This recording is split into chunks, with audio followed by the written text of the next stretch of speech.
Hello friends, नमो बुद्धाय। मैं आरती आज आप सबके साथ अष्टांगिक मार्ग पर बात करने जा रही हूँ। जैसे हमने लास्ट वीडियो में समझा कि 4 आर्य सत्य होते हैं, जिसे हम नोबल ट्रुथ भी कहते हैं। 4 आर्य सत्य है, दुख है, दुख का कारण है, दुख को दूर किया जा सकता है, दुख को दूर करने का जो मार्ग है उसे अष्टांगिक मार्ग कहते हैं। आज की वीडियो में हम जानेंगे ये अष्टांगिक मार्ग क्या है और इन्हें समझने का प्रयास करेंगे। अष्टांगिक मार्ग, जिसे हम 8 फोल्ड पाथ के नाम से भी जानते हैं, इसमें 8 अंगों का वर्णन किया गया है। इसे हम दुख मुक्ति का मार्ग कहते हैं।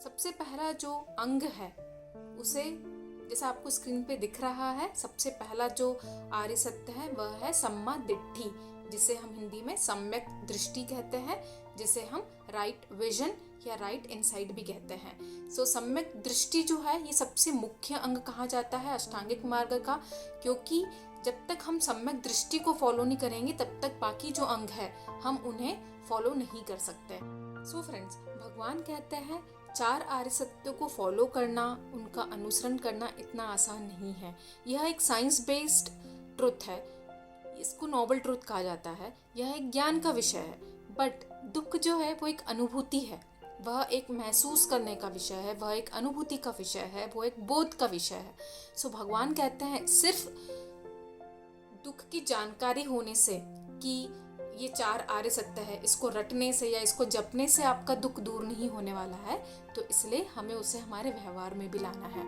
हमें ये जो भी अष्टांगिक मार्ग आज हम देखने वाले हैं उन्हें हमें हमारे व्यवहार में, हमारे डे टू डे लाइफ में फॉलो करना है। भगवान बताते हैं सम्यक दृष्टि।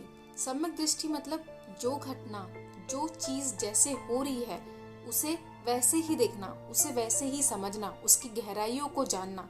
जो लोग, जो भी व्यूअर्स मेडिटेटर्स है, जिन्होंने मेडिटेशन किया है अपने जीवन काल में, या जिन्होंने भी आनापानसति की है, उन्हें इस स्टेटमेंट का भली भांति अर्थ समझ रहा होगा।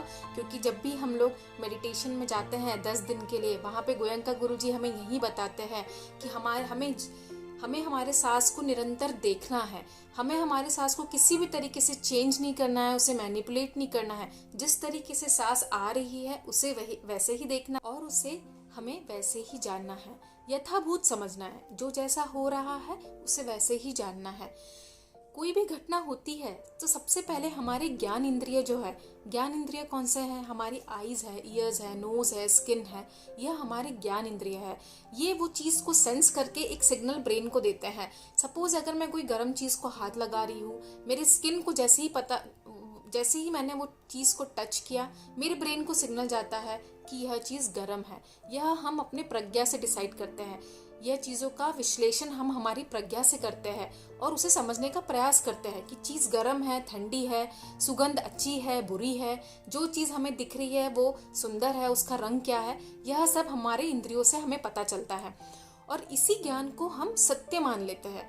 But most of the cases में ऐसा नहीं होता है कि जो हमने समझा है, जिसे हमने सत्य मांगना है, वह सत्य हो। यह असत्य होता है, यह मिथ्या होता है। इसे भगवान मिथ्या दृष्टि कहते हैं, अंधविश्वास कहते हैं। भगवान कहते हैं जो भी असम्यक दृष्टि वाला इंसान है वह अपने दुखों के कारण को नष्ट करने के लिए हवन कराता है, पूजा कराता है, इस ईश्वर में आस्था रखता है, आत्मा पर आस्था रखता है। उसे लगता है कि अगर मैं पूजा पाठ, हवन या यज्ञ करा लूंगा, इससे मेरे बुरे कर्मों का नष्ट हो जाएगा। पर भगवान कहते हैं यह सब मिथ्या है, इसे असम्यक दृष्टि कहा गया है। भगवान कहते हैं दुख का कारण हमारे मन में उत्पन्न हुए विकार है। इसलिए अगर हमें दुख के कारण को समझना है तो मन के विकारों को नष्ट करना होगा जो हमारे मन में उत्पन्न होते हैं। भगवान बोलते हैं ऊपरी हवन, पूजा पाठ कराने से, ईश्वर की पूजा करने से आपके दुखों का कारण आपको नहीं मिलेगा। इसके लिए आपको आपके मन पे काम करना होगा, जो हम लोग विपश्यना में करते हैं। भगवान ये भी कहते हैं कि जीवन के संदर्भ में प्रतीत्य समुत्पाद ही है जो शाश्वत है। चाहे बुद्ध हो या कोई भी सामान्य मनुष्य हो, प्रतीत्य समुत्पाद सब पे लागू होता है। हमारे मन में उत्पन्न हुए दुख का कारण भी प्रतीत्य समुत्पाद है। धन्यवाद।